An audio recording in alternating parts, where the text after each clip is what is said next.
I am Arvind Kumar, presently working in DFCCIL as a project manager, electrical. I have about 18 years of experience in different domains, right from the maintenance of the locomotives to the tenders store and material management. And now in the operational phase of DFCCIL, operation and maintenance, project execution in the PPP mode, in the Dhankuni and Sonnagar projects. The Railway Academy introduced the railway management courses. I feel that it's a good initiative. It's a collaboration between the technocrats courses and the management courses.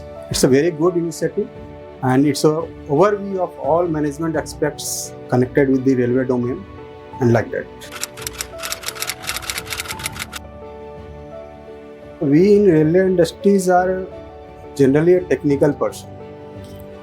We need, at any point of time, we need a management overview of how a project is being implemented, how the things are moving, how the budgetary allocations are there, how the tenders are going on, how the management project different layers and stages are there. So this course teaches us about all these things. For an organization point of view, it's a very beautiful initiative, which I really appreciate.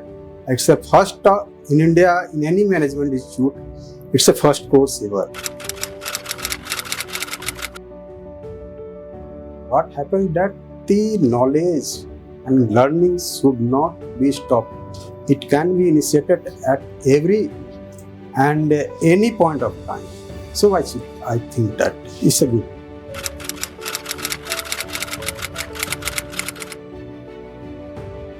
The government of India is very different master plan like Gati Shaktis, and different projects are running in the Indian railway sector around the world also.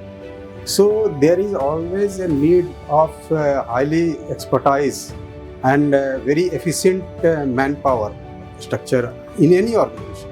But what happens in India that there is no proper collaboration between the academics and the professional, working professional.